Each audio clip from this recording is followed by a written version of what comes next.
Let's do it. Let's do it. And you guys have to like, share, all the above. You know how the show works. We want you guys to comment. We want you guys to talk to us. The show is nothing without you guys. So we want to thank you guys for even tuning in. But we got to get this thing started. I am Janae Struther. And the wonderful person I have right next to me is. Delilah, yay! I'm doing. I'm just glad to be here with my girls. I'm always excited to hop on here and hang out with Kate, Janae, and Nicole and talk football. And we're at different parts of the country and in another country, so it's always a great time to be able to do that, talk football, which we all love and we all like to talk about no matter what some gentlemen say out there. Because I did see your post, Kate. So whatever, we can talk football. We understand football. Our brain is capable of understanding the game of We football. know the game. We know the game. That's what I'm talking about. All right. But that is Delilah. Who do we have right under me? I am Nicole Oppenheimer here, living in the good old Canada, loving the game of the NFL, and of course, gotta love some Saints. I had some people come and knock on my door lately, and they saw my Saints sweater, and they loved it. So what can I say? Woo! I'm spreading the word. There we go. That's what we're talking about. The game Yes. of football is all over the world, and we are just lucky that we have our girl Nicole. Last but not least, who do we have? Hi, I'm Kate, the creator of the lovely Ladies Takeover show. Woo! Tom Brady's biggest fan forever and always, Alverson. And I am the fan of the team that sacked Mr. Lamar Jackson 7 times recently. Oh! And I'm very proud of that. You gotta love our girl Kate. She's gonna ride for her man Tom Brady no matter what. So do Always not and mess with forever. Mhm. Do not mess with them. They're secretly dating. Don't worry. They're secretly I dating. I was gonna say, when are we gonna announce that? I love it. I love it. I love it. We got to start the show. As you can see, we are a big group of women that love the game of football, and we got a heck of a show for you. Let's go ahead and get this thing started. Delilah, what do we have? All right. Miss K is telling us this game is off to a slow start, but here we are. It's Thursday night. We are a football show, so we need to make some Thursday night predictions. Let's go. Thursday night predictions. And you guys already know that this game between the Seahawks and the Cardinals, good defenses. These teams have been showing us things this year off and on. So we don't know what's going to happen tonight, but we're going to find out what we're thinking. Kate, what's your score and who you got? Well, currently it's 0-0, and it's been a slow starting game, but I secretly, just because I love the fact that Sam Darnold's getting this chance with Seattle, and since Minnesota decided to move on with my boy JJ, and I always thought he did a very great job in Seattle, and one of my former defensive coordinators at Michigan is the head coach of the Seattle Seahawks. So, and I have some other players from Michigan that are on that team as well. But I'm going to ride with Seattle. I'm hoping they pull this off tonight. I like the Seahawks. I don't have anything bad to say usually about them. And I'm going to say it's going to be low scoring, maybe a 21-14 game. Nothing too crazy, just because of the fact that,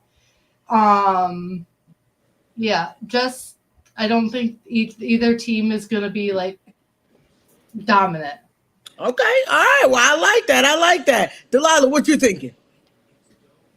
I agree with Kate. I don't think this is going to be a dominant game. Also, I feel like Thursday night football games are like that, right? I feel like Yeah. every year, I feel like that's always been the case. So Yeah. I'm going to go with the tradition of Thursday nights always play out this way.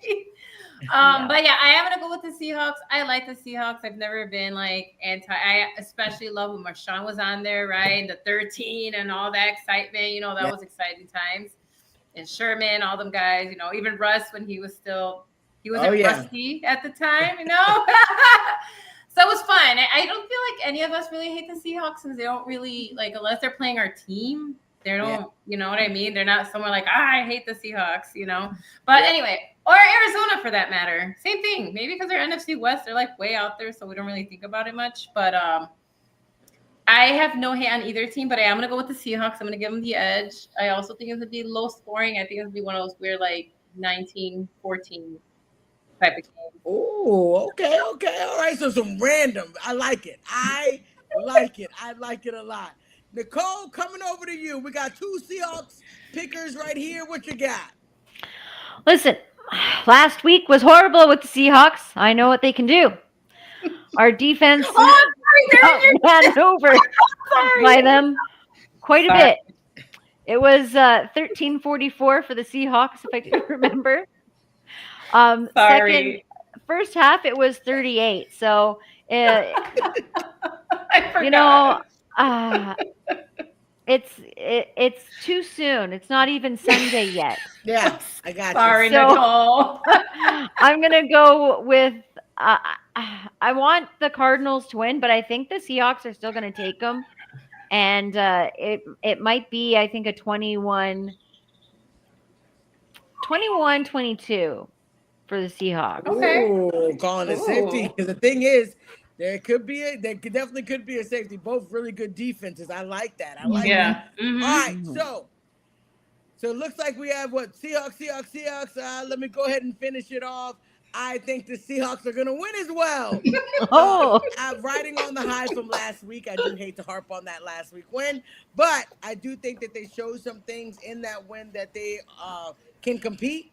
They definitely have skilled players that they can do it. So, in my opinion, I'm also going with the Seahawks.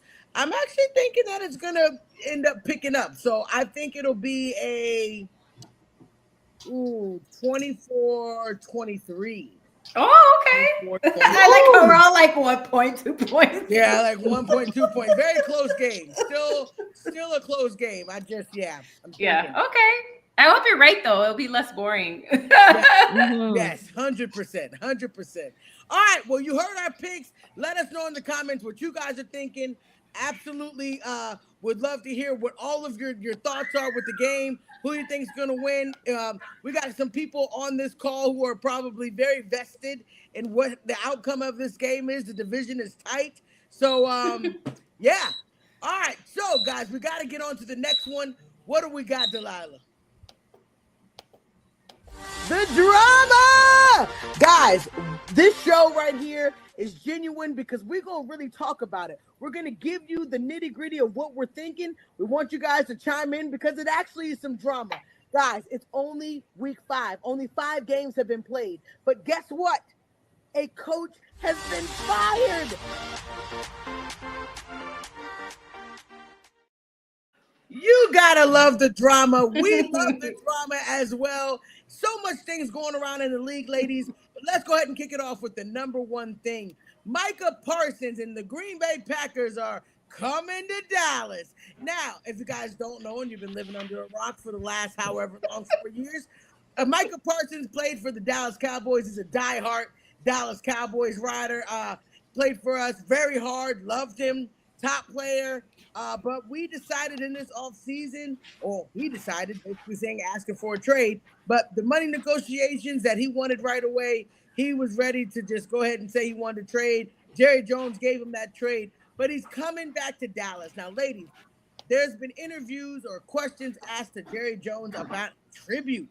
A tribute. Should a player, any player that asks for a trade, leaves the team, do they get a tribute for just coming back into play? Let's kick it over to Kate. What do you think? I think it's too soon. I think there's too many tempers that were flared with this trade and too many hurt feelings. It's not like, to use a basketball example, like when Dallas traded Luka to LA and he came back, it wasn't like it was bad terms for that trade. Yeah. There wasn't the back and forth. It was basically like, oh, I'm getting traded. They decided to trade me. It wasn't like agents fighting with Jerry Jones and everything else. Yeah. And all of that. So I would say it's way too soon for that, and I don't think there ever will be a tribute to Micah Parsons at the Cowboys Stadium, unfortunately, because of the way that the trade went down. It wasn't like an amicable trade. It was we can't agree on dollar terms. We can't agree on anything. The agent told Jerry Jones one time to stick the dollar offer up his booty, basically. So Right. I forgot about that one. yeah, so basically, I don't think it's going to happen. I will be actually anxious and curious to see how the Dallas fan base responds when Micah comes back. Yeah. I think it'll be like a half and half, cheers and boos. But I will be curious to see, but I don't think there will be a tribute. I don't think it. I mean, I would say if Micah helped them win a Super Bowl at some point or did something that like productive wise, I would say maybe, but no.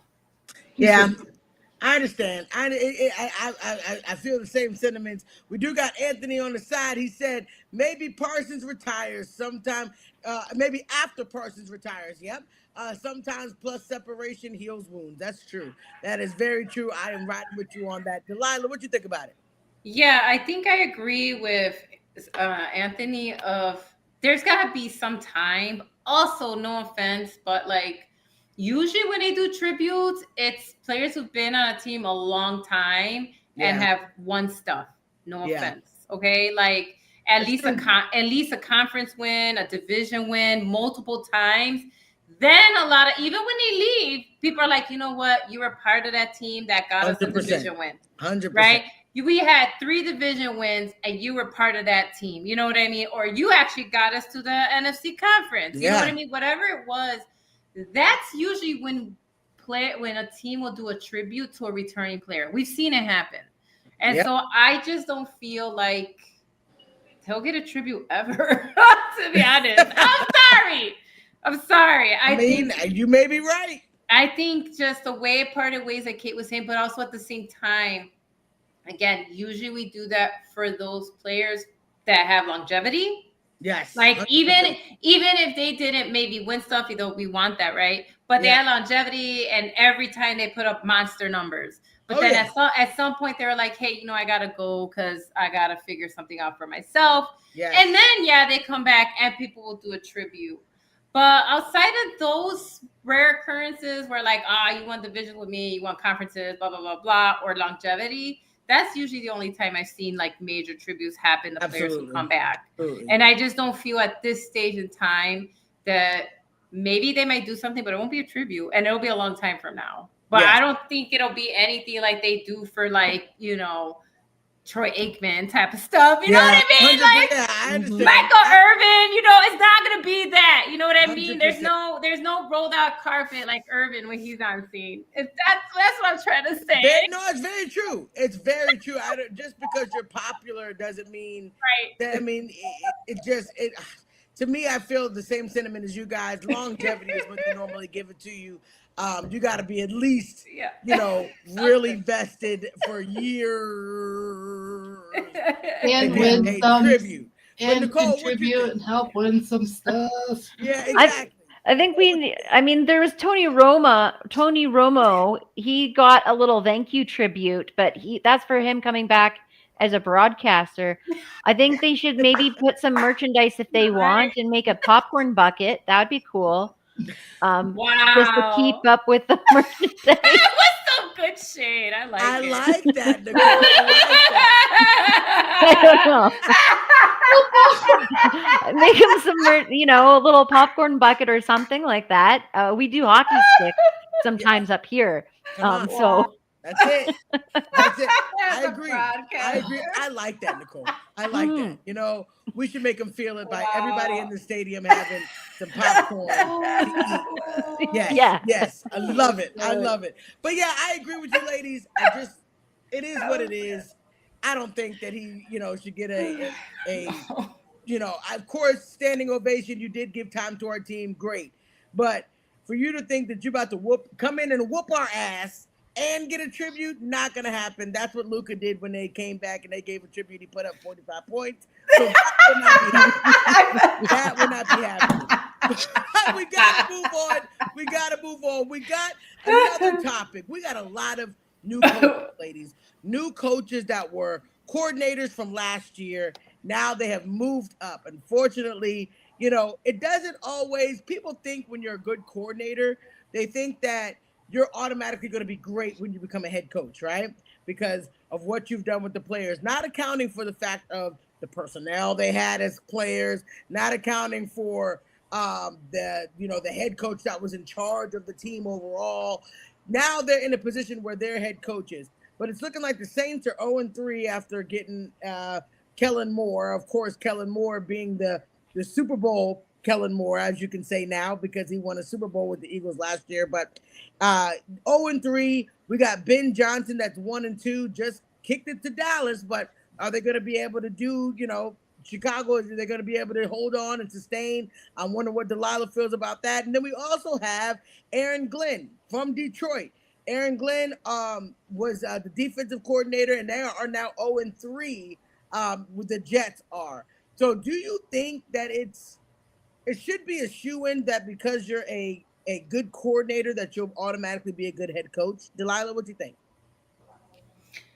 No, I think we're learning that's not the case. Honestly, I feel that similar to like the players, coaching is very similar where when you're coming from a different position into another one or from college into the NFL, you know what I mean? Like it's just different when everything is on you, right? And it doesn't always, it pans out obviously for other coaches that we've seen that have come from coordinators and have had stellar careers, but I feel that those coaches were also learning from other good coaches. Yes. I feel like that we missed that part. A lot of these guys came from the same crop of people. Like everybody that was winning last time was from where? Like the San Francisco coach. Like weren't they all under Pete not Carroll? Who who is who were they learning from? I'm sorry. There was one head coach. So you got Kyle Shanahan, who learned from Kyle his dad. Shanahan. Yeah. Learned from his dad. You got Rams coach that he learned from everyone. That's what I'm saying. Like, I was like, I don't know. I felt like that's where we saw like some of those successful head coaches had really good mentors. I feel like that's where that shift came from and I don't see that right now where a lot of these guys are learning from like really like winning head coaches, like coaches that have gone to not just Super Bowls, but just winning. Right? They've won stuff. Like, where are the coordinators for Mike Tomlin, who's never had a losing season? Do you see what I'm trying to say? Yeah. Like, 100%. Like I feel like that's what's missing. You're not seeing a lot of those guys come out. That no hate on your current head coach, Kate. That's not what I mean. I just mean like a lot of times the ones that have gone on to be really successful, looking at the trajectory, have learned from storied head coaches. Is what I'm saying making sense? Like I feel like that's where they came from.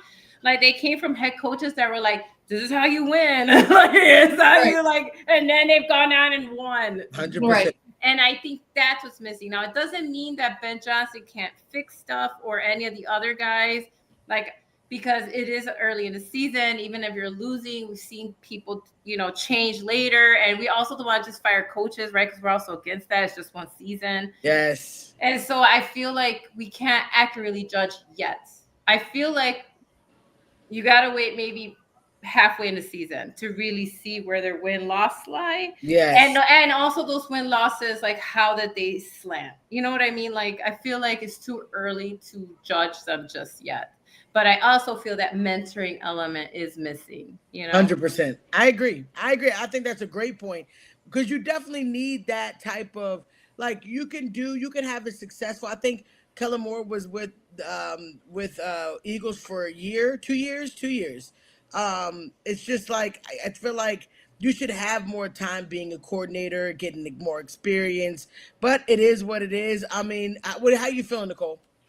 I mean, Kellen Moore, I heard bad news a little bit down the weather in the middle of the summer, not during a storm, But when Taysom Hill, when I heard he was in, I know he's injured and stuff, but he's going to come back. But he was almost getting close to being cut off the team, and then as well, I get it, Not he's your injured. Swiss Army knife. I know, but he wouldn't even allow him Right. into certain rooms to coordinate. Like he gets to try out his coaching style, and I think a lot of these coordinators are like, I want to do my own style and finally play it out and try and see what it looks like. But they are in charge of who gets to be in what room and what conversations of where players are with, I think, a little bit of the coordinators, and some are the right move or some aren't. It's just all experimental right now. That's true. That is very true. And that's the other thing. You got to experiment, try things out. Right. You're gonna have to get time in the role. I just hope when you go to these new coordinators and maybe they may not have a successful season this season, that you just don't cut them, because I also believe in the time that you get with the team to gel and make things work. It happens. Kate, what you think? There's one coach out there that debunks this myth a little bit, and that's Dan Quinn. When he moved from being your defensive coordinator at Dallas and went off to the Commanders and took them all the way to the NFC Championship game and almost to the Super Bowl. So there are some coordinators that can move on and do a very good job, but also some of these new coaches that were coordinators have only gotten one draft underneath their feet, so they haven't even gotten to get a chance to draft their own talent, which is also a huge thing, because they're working with the old coaches and the old coordinators, players that they went out and sought. So you kind of got to give them at least a little bit to get maybe a few drafts under their belt.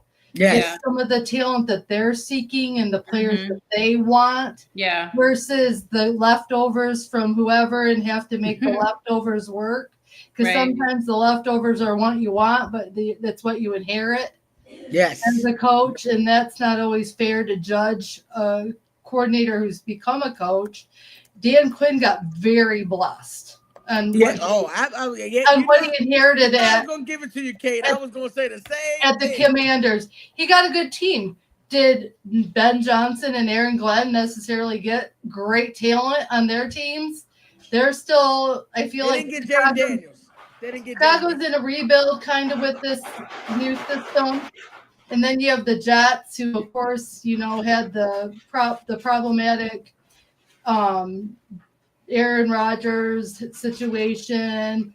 They've had issues on their team with their players. So I think giving them time and giving them some draft stock and rebuild, I think Ben will finally figure it out. He's smart.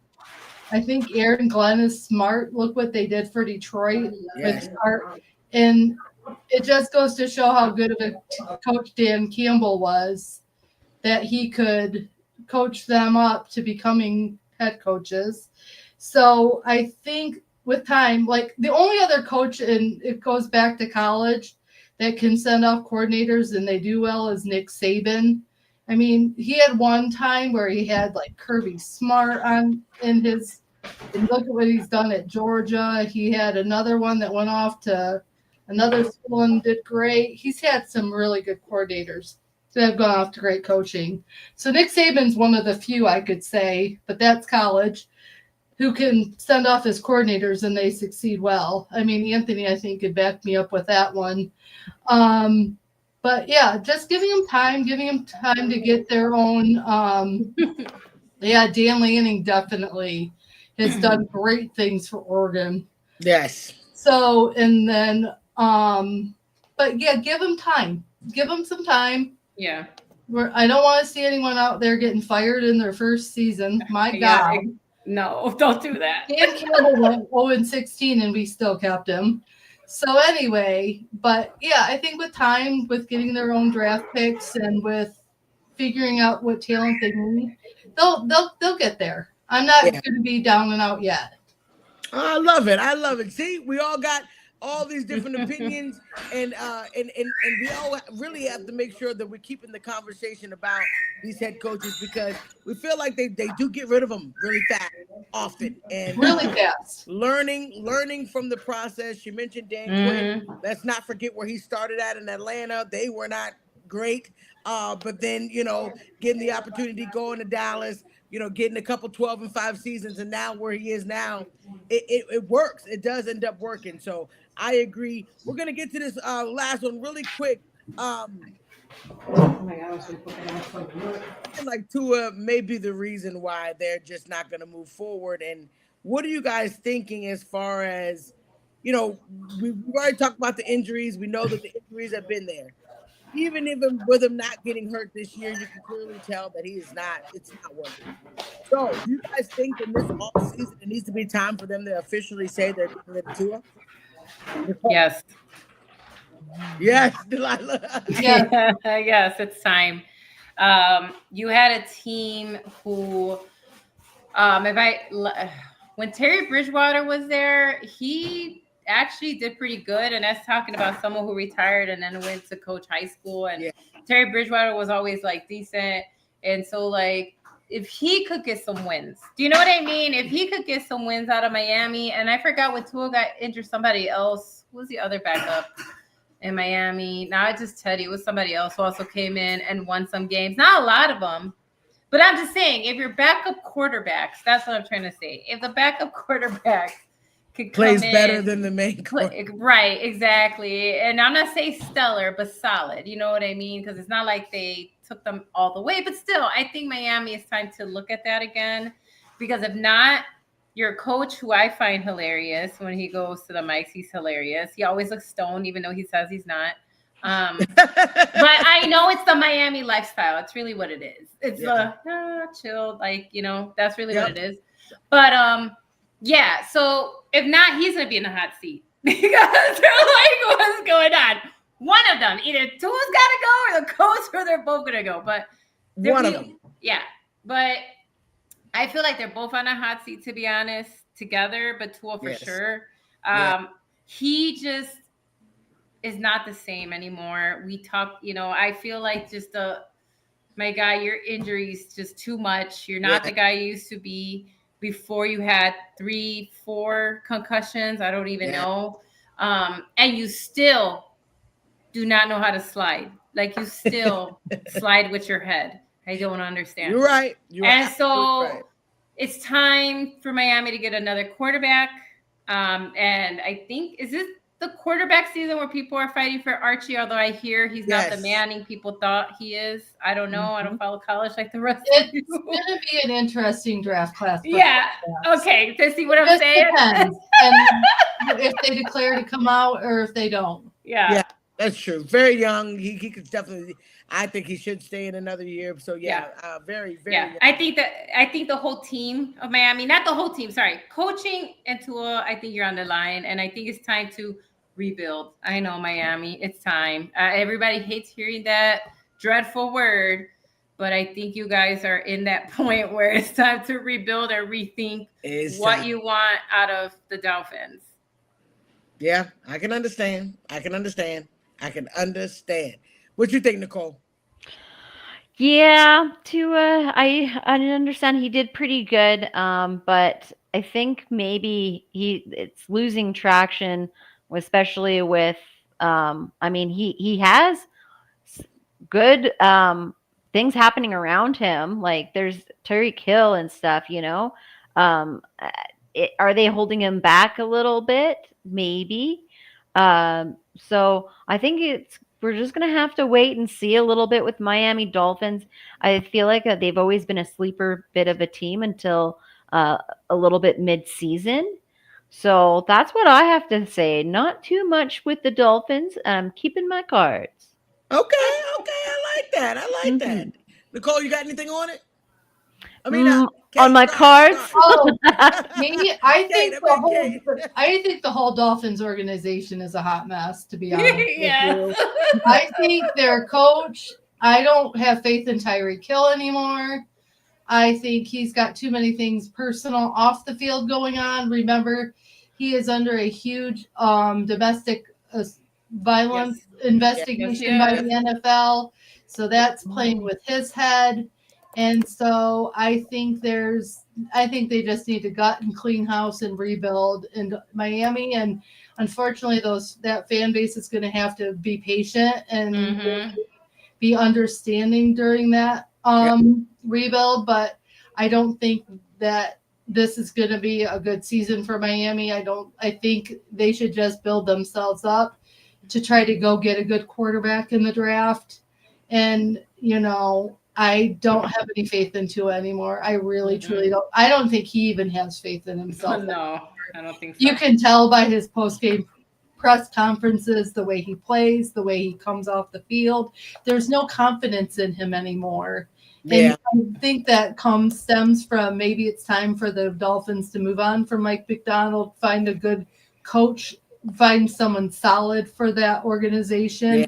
But I think that whole organization needs to take a good, swift look in the mirror and say it's time to just gut and rebuild and move on. And unfortunately, right now, it's kind of up in the air as far as good quarterbacks coming into this draft. 100%. Yeah. Just because a lot of players are now staying in college to get extra NIL money as well. Right. Because of that whole thing.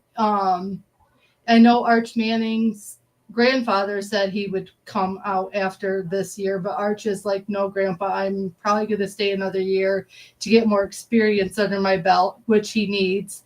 I mean, unfortunately for Oklahoma, they just lost their quarterback to an injury, and he was leading for the Heisman Trophy award. So it's going to be interesting to see what happens as far as but yeah, Tua needs to just medically retire, or, I mean, he and Russ both need to look at retirement, in my opinion. But anyway, that's my story, and I'm sticking to it. I love it.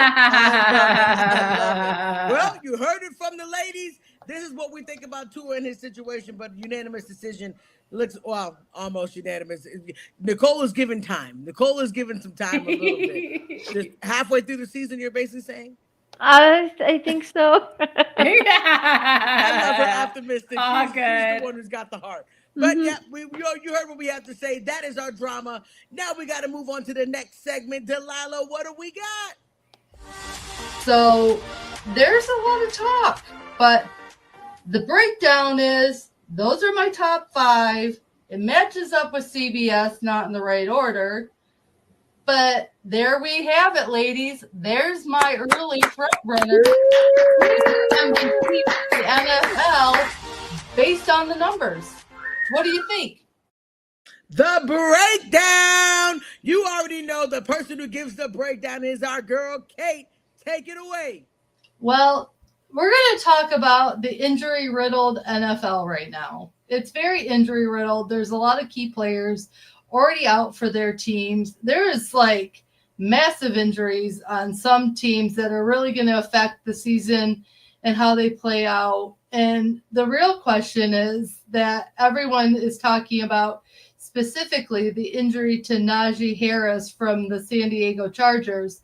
He is missing his first time in his 5-year career in the NFL, going on 6 first games ever due to injury. This is the first time he will ever miss a game.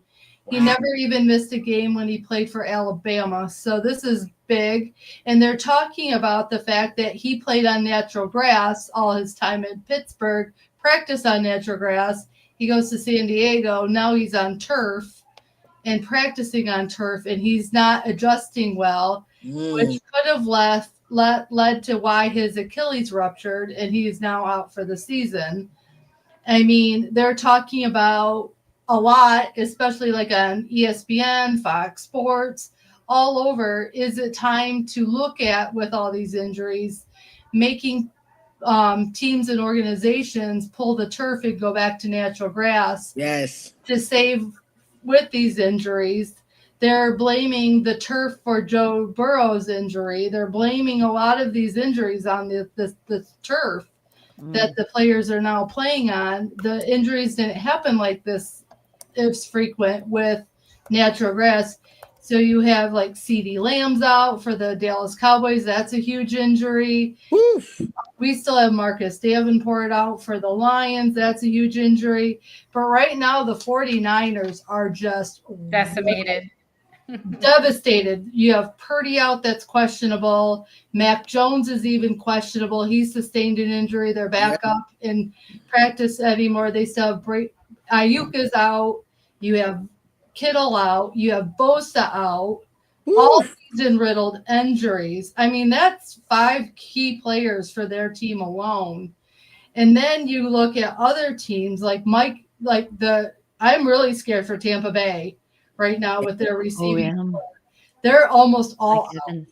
Evans is out right now. He's doubtful. Godwin left with an injury in practice today. You have so many injuries going Yeah, on. getting Austin bad. is out for the Commanders. You have Taysom Hill out for Nicole Saints. Yep. And then you look at the riddled Vikings. Part of the reason they're so hurt is they have so many key defenders out on top of their star quarterback, J.J. McCarthy. Yep. They're missing Ty Chandler. They're missing Blake Cashman, 2 names you heard a lot last year when they went on their winning drive. You have Kansas City right now. You have Worthy finally kind of getting back to full participation after the run-in with Kelsey. It's really devastating to see all the injuries. Cam Ward right now is out. Yes. Is questionable for the Tennessee Titans. And you already have Will Levis out. So their quarterback core in Tennessee is looking really, really tough. Deron Bland is out for us too. Yep. Ugh. You're injury riddled as well, my friend. Cooper Beebe, our freaking center. And then you have Green Bay. You still have Micah playing with the questionable back. He's riding his bike in between plays. It's just, and then part of the reason they say the Lions had such an advantage against the Ravens because they had their star defensive tackle out. So just really tough with injuries this early on in the season. Yeah, What is the change going to be? Is it saying a lot of these injuries have all and predominantly have all been on turf. It's not been when they've played on the natural grass. So when you look around the league and you're seeing all these players out, like tonight, I was really looking forward to watching Will Johnson, who played for Michigan, who's right now one of the leading quarterbacks with his rating in the NFL through the first few games, and he's already out. He's missed last game with an injury, and this game with an injury. Another team that plays on turf. So I guess the question is, should they mandate that all these teams look at taking out their turf and replacing it with natural grass because players are not getting injured on the grass, they're getting injured on this turf? Is it time, if we're going to keep the tush push, could we get rid of the turf and bring in grass to save from these injuries? Because a lot of these players' livelihoods are, Joe Burrow is not going to be able to take much more. He's not, and that's a shame for him because he's such a gifted, talented player. Is it fair to say, oh, we're not going to do this, but we're going to risk injuring our star players for all these teams? So my breakdown is about injuries. It's bad again this season. It was bad again last year, and it's a lot of ACLs and it's a lot of Achilles, and those injuries are mostly done on turf.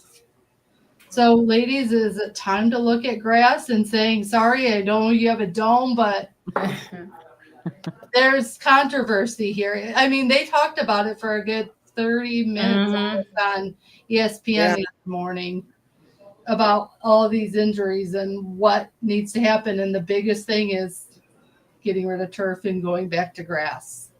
So what are your thoughts?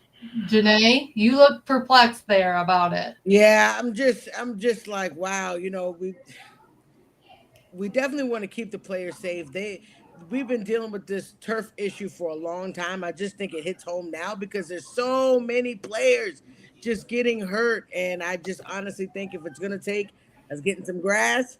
Let's do it. Whatever we need to do to keep the players safe. You want them to be able to play. It makes the game more fun, more exciting when you got your superstars in, and the fact that we have a lot of them out.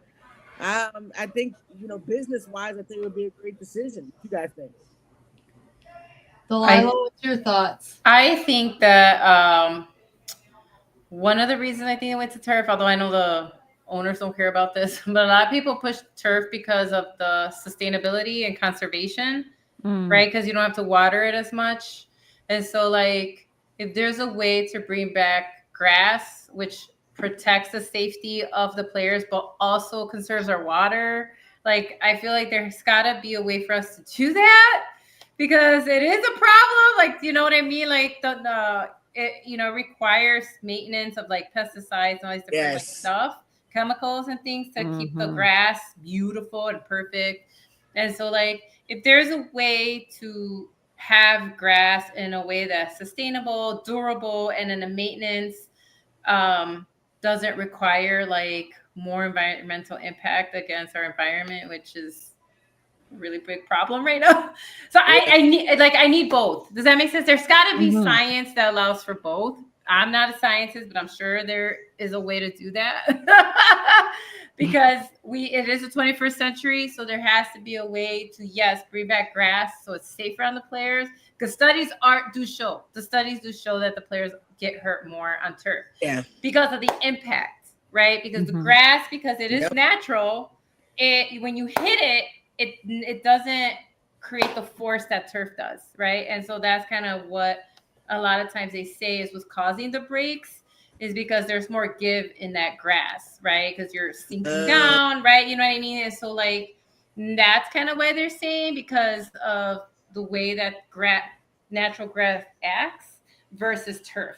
So I get, and so I feel like if they could do both, then yes, let's do it. Let's bring back grass so that players don't get hurt and it can last longer in the league. And there's got to be a way that we could do that conserves water. Absolutely. I like that. I like the teacher in you. I love it. Nicole, what you got? I'm just happy they're not walking on Legos as grass, or we got another problem coming. Because I know those get a lot of injuries from us at home here. But I guess also too, I do want to bring up that they are trying to make all of these rules and stuff, and we had the huge dynamic kickoff return of a new supposed to be lowering the injuries, but like from what I've seen, it hasn't. There's still the same amount of injuries, maybe not in that area, I guess, of when they're running at each other, but there's still injuries happening on the field at different points. So at what point are we cutting off and changing the rules to where we're even playing football anymore? But I do think it is definitely with the turf. There must be some kind, if we can, maybe make some magic moon dust or something other than grass. We can have that on the field. Let's do it. Let's do it. I'm in for the moon grass. Yeah. Well, that's my breakdown. What are we going to do to sustain these players? I like that. Good, man. Great breakdown. Because we got to make sure these players are safe. We got to figure it out because these injuries are just, they're brutal to the league right now. All right, we got to move on to our next segment. Delilah, what do we got? Yes, that's right. Who's got game? She's got game. Who's got game? She's got game. That's right. That's what I'm going to name this whole entire segment because here at the Ladies Takeover, we do talk about football. Who's got game? She's got game. Who's got game? She's got game. Let's go, Nicole. What you got for us? Yes, awesome. I love that hype up to that.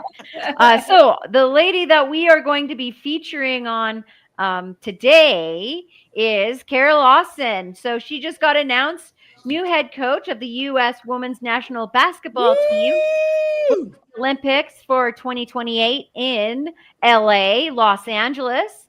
There we go. You see her up on the screen here. So It was really awesome. So this was just a quick. I found her because if you pay any attention on social medias, we got a couple groups, and one of the groups talks about the NBA, and the news is in it. And Delilah posted this news on that. So word got out about what she's doing and the announcement. So basically, I'm just learning about her. So I'm going to try to cover her as best as I can. You go, girl. Not as much as I know some other fans are, but what I found out was she was a former player of the Duke Blue Devils women's basketball team, which Kate informed me about too, with the University of Tennessee. And we were just talking about before the show, it was under the legendary Pat Summitt. So she actually did come up in her speech in thanking her, and that she was in the room, and that everyone could feel her vibe. I'm learning about, maybe I'll cover Pat Summitt next week or the week after, but she's legendary. But back to Kara Lawson. She's won an NCAA Final Four. She's also a WNBA championship. She is also an Olympic gold medalist. So she got the national gold in Paris for the Olympics as the assistant coach after she was done. She also does broadcasting as becoming an NBA analysis for the ESPN, which was awesome as well. Yes. And now she's a head coach for the 2028 LA Olympics. So got a really good mentality with her about you got to handle hard better philosophy, which it faces adversity head on, in that life doesn't get easier, you just get better at handling it approach. Ooh, So I like that. Love that. awesome, that. right? She's a trailblazing coach and a broadcaster. She's going to be a teacher for the Olympic Games coming up, and she's going to be one to watch. And I'm excited for her and her career to take off in this new era. So that is, she's got game. There we go. Yeah. Kara Lawson. I love it. I love it. And you did a fantastic job doing a review of her and all of her accolades. She is freaking awesome. And we are truly excited about the next Women's USA National Basketball. She's got to carry on the torch, because I don't know if you know this, but the women's USA basketball team is unbeatable. Yes, they are. Every team since they created the women's league in the Olympics to play basketball, we have won gold. Oh. Every time. So come on, Kara. I know it's a lot. Carry that torch. We got big shoes to fill, but I know we can do it. I'm excited about that. 4 I years. love her. Let's Yeah, go. Since Tennessee. I know that's. I love her too, Kay. I do. Oh man. You can't say a bad thing about Kara Lawson. Let's Good go. choice. Good choice. All right, we got to move on. We hope you guys are enjoying the show. We got some more for you. Delilah, what do we got? Our brand new segment, which is super fun. I can't wait for you to fire these questions at us. We got a yes or no rapid fire. This is our time that we can ask questions. It's a yes or no. We want you guys to chime in with us.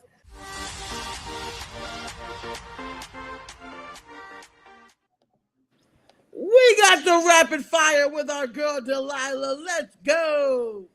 All right, here we go. So it's rapid fire. Let's go with this one.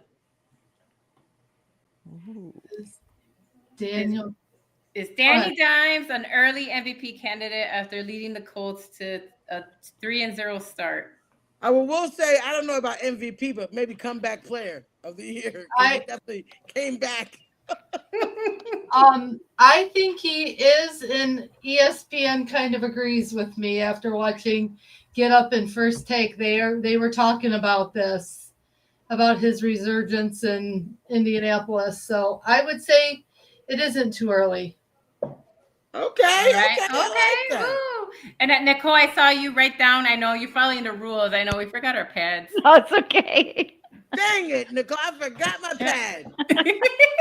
I was just saying, I'm going to take a hot take here and say no. There we go. Not too early. Not too early. He's 'Cause- doing very well. Doing very well. Yeah. Yeah. I think I agree with Janae. I think maybe comeback player, but we'll see. You know what? Honestly, if Danny Dimes could win MVP, I'll be excited. Do you know what I mean? That would be such a It'd be after cool. after the mess he left. And also, I find him and his family hilarious. They are so New York. I love that they call stereo. him Indiana Jones. Oh I my love it. God. I love They it. are And the whole meme. yes, and they're a stereotypical, which is kind of funny, like Italian New York family. I love following them. Love it. So Love if it. they have like a jump start where he proves the haters wrong and has a stellar career, you know what? I'm here for it, man. Let's do Me it. too. You know Me what? too. It's not too late. It's not too Never. early. There we go. There we go. All right. What do we got next? The next one isn't really. Oh, well, maybe it is. Yes, no. This is from Anthony. Ooh, the recent overall performance. Which I of the understand. Falcons. Could it be time for another goal? Yes. Yes. Yep. Yes, Anthony. Yes.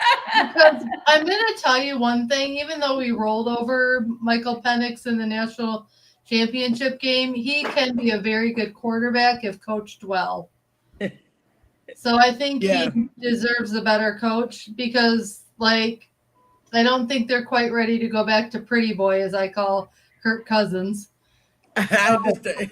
I don't think that they're ready to do that yet. So I think it's the coaching that needs to change for the Atlanta Falcons because they do have talent. They do have great, good receivers. Yeah, they got I talent. think Penix could do really well, but they don't have the right coach. I agree. I agree. Look, Anthony is giving all of the guesses you could possibly give on mothers, your damn Skippy, your y'all, Yeah. dog, any language you could possibly think of, he is saying yes. It may be time for another coaching change already, but you know, we gotta give grace. It comes with time. It comes with time, Anthony. All right, we gotta move on to our next one. Okay, it is our last question. Here we go. Ready? Is Travis Yes. Kelsey? Yes, he is. Oh. Yes, he is. But 1,000%. There's Yes. going to be a wedding. through a lot of difficulty. I don't know if anyone knew this, but someone actually scaled their fence the other day to serve her papers at 2 a.m. in the morning. Yeah, I'm not surprised. They're going through a lot of personal trauma right now. So Oh. I think there's a lot going on off the field that isn't being reported Yeah. to the mainstream media about how bad the security is. She just had to get a third PPO in the last 6 months due to stalkers. So they're dealing with a lot of personal issues off the field. So I think his focus is on her safety. If you didn't notice, the first game she arrived behind a bulletproof shield because people are threatening her life right now. So I think they're dealing with a lot more than people realize. So Travis Kelsey, yes, isn't playing well, but I think it's due to the personal issues going on off the field because he's afraid of his fiance's safety right now. Okay. Well, yeah, it could be that too as well. We are definitely noticing on the field that the Super Bowl team does not look like the Super Bowl team.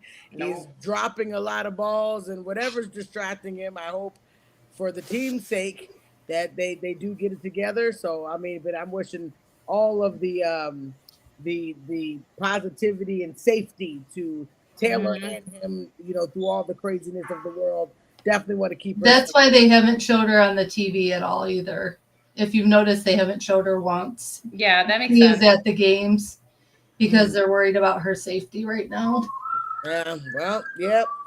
Definitely Well, seems like Travis is not. We've talked about the fact that fans take things too far on this show a few times. So yeah. A bunch, yeah. So it's really sad, but yep, he is definitely playing different. He definitely is playing different. The team is not playing well, so hopefully things will get better. Mhm. All right. So we got to move on to our next segment. We want to also thank you guys for still tuning in. Thank you to our guy Anthony Handy over there holding us down in the comment section. We see you, Yoshi. We see you. All right, Delilah, what do we got next? Rivalries are the heartbeat of sports. That's what makes the games bigger than just a scoreboard. When two teams with a history line up, it's not just winning, it's about pride, bragging rights. Who gets to hold the upper hand, right? Until next time, rivalries crank up the intensity, keep players motivated, give fans edge of your seat experiences, right? It's not, and when it comes to football, it's not just X's and O's. It makes it personal because football rivalries can go pretty deep. We got the football rivalries. But you already know in this game, it is so special. So what you got for us, Delilah? That's so funny. I didn't realize I rhymed briefly in that clip, but You did. Yeah, you did. I didn't even pay attention to that. Anyway, that's so funny.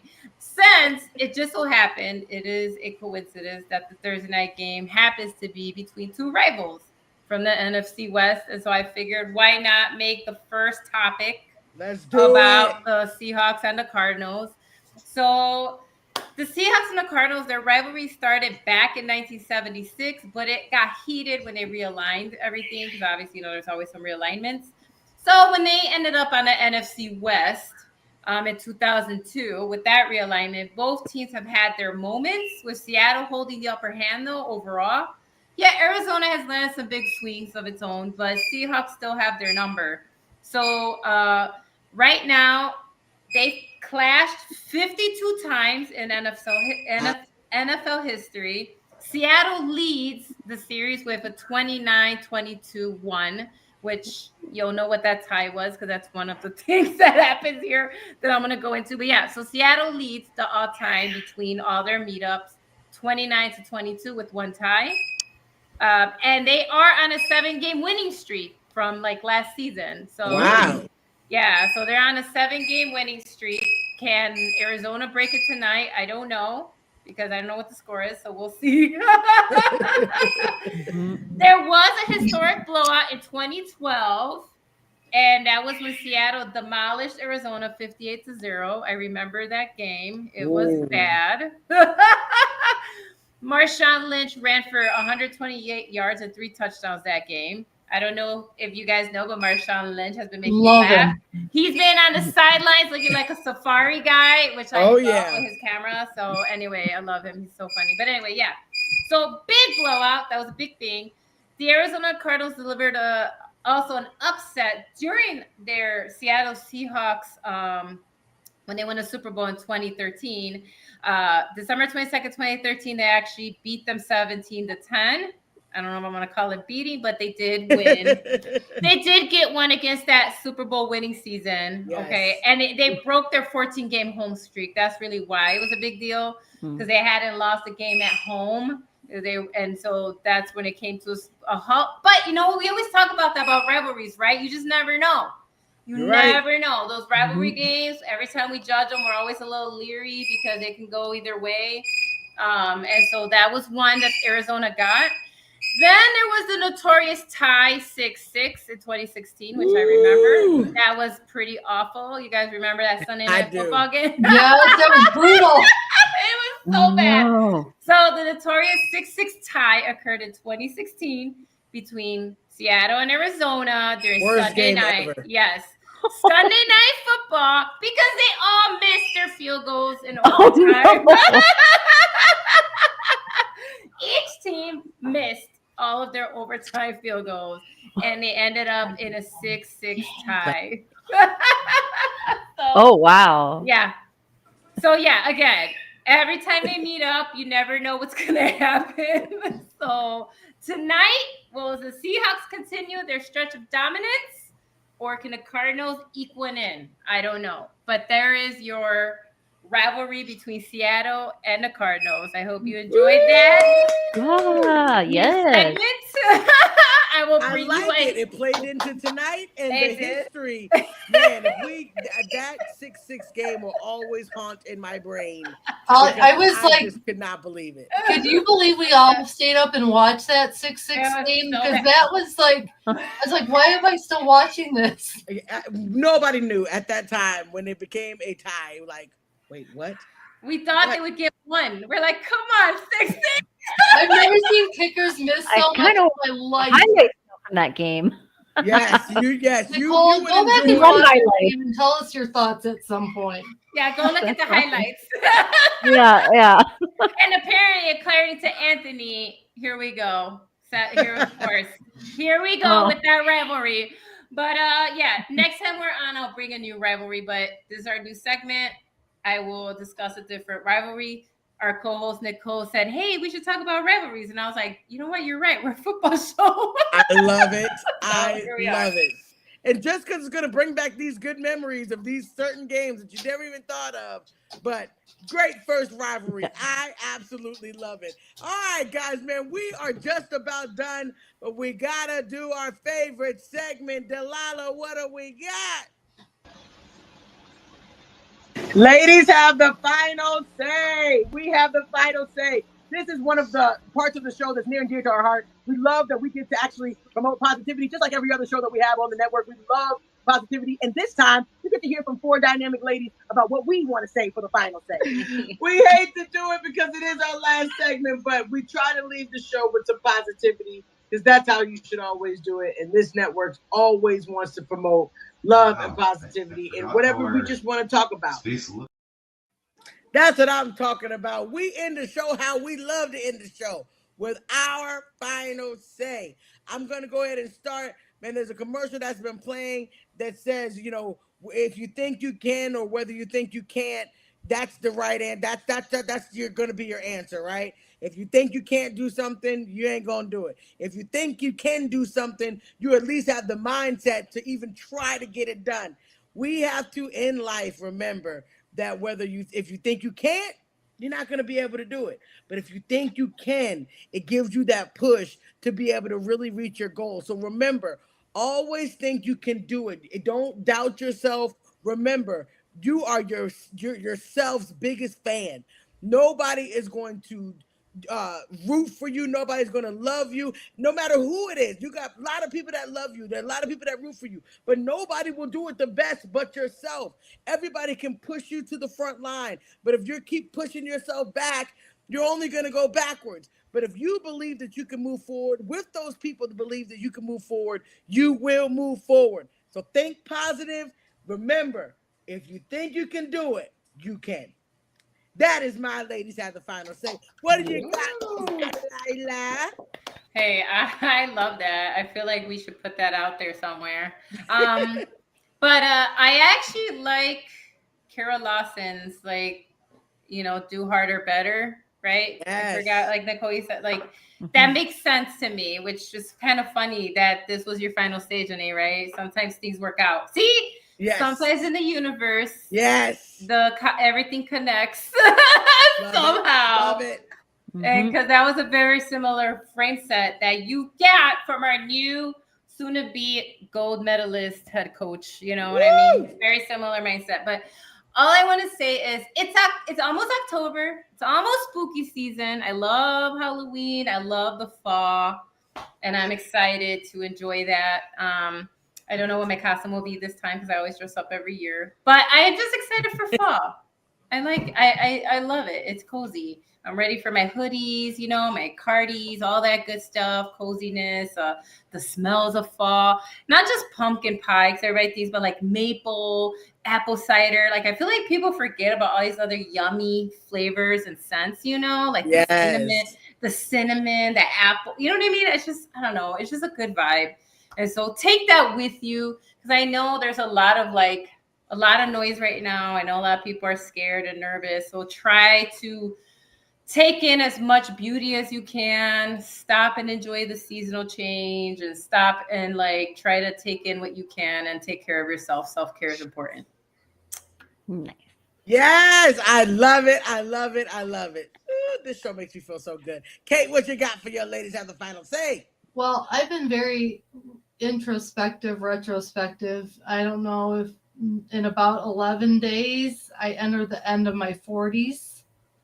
I'm going to be 49 soon. Whoa, go! I'm going to a new age group in about a year. So I've been very retrospective of like in figuring out how to end my 40s and how I want to go out with a bang versus, you know, you got to live life each day to its fullest, and you got to girl. live each day as, you know, like there's an old song by Tim McGraw that's called Live Like You Were Dying. And it's really true. It's like, he's like, we went skydiving, Rocky Mountain climbing.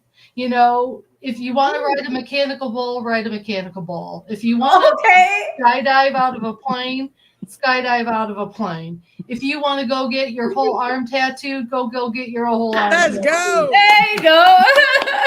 If you want to like do anything, just do it. I mean, when you think of life expectancies, I'm thinking I may have 30 more years. I got to start doing stuff and stop saying I want to or I should do this or I need to do it. Just do it. And I'm just feeling very retrospective right now and thinking I'm entering the end of my 40s. I'm going to be in my 50s next year. Time to start doing things instead of talking about it, doing.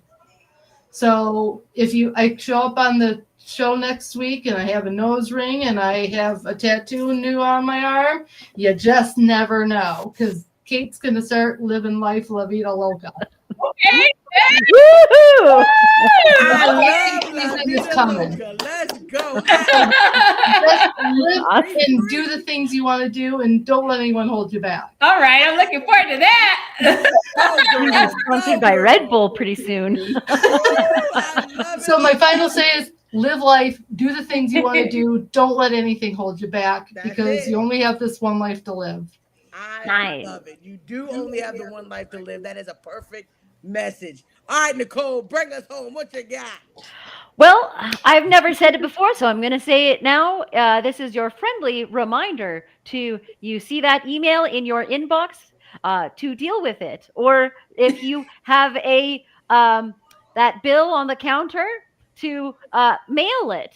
So I am the friendly tax reminder lady to if you have an email in your inbox, you need to do it. Or if you have some mail on the counter, you need to deal with it. So if you forgot, this is your reminder. That is don't let it pile on. There you go. Needs to give us right now. The world needs to hear. I love Pick up it. that bill. Pay that bill. Check your mailbox that you haven't checked in the last I week. love that. Actually, I need to do that. Yes. I love it. That was great. Oh man, this is what you get when you're with the ladies takeover. I freaking love these ladies and they just make my day. I am so glad that you guys decided to join with us. Remember, we need you to like, share, tell people about the show. And in 2 weeks, somebody say 2 weeks. Woo! We'll be here. That's right here at 8 o'clock Eastern Standard Time. Yes. We will be on getting you guys together with the latest on the breakdown, on the latest on the rivalry, on the latest of the greatest women out there, different women all over the world with the drama. You can catch it right here at 8 o'clock in 2 weeks. And we can't wait to see you. We are signing off right now.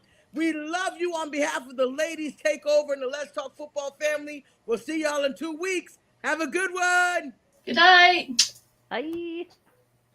This show is a staple. I'm telling you, it's not too many shows. I don't really know any other show that has an all-woman panel talking about football. No, we Come did on. it first here. LTF family. Right here. Woo! You guys are witnessing the history right here. We're doing big things. And then look at us now. You know, we may not have been able to start this show without Kate having this idea of an all-women show. And look at us now. We believed in this goal to make this show happen.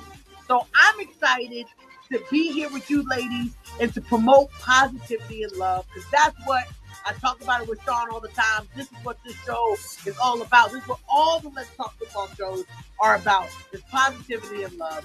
Shout out to the Let's Talk Football Ladies Takeover that the show goes on. This show is important to all the shows. I mean, this is a staple show. So I'm excited that you guys tuned in, and we all hope that you guys tune in next week.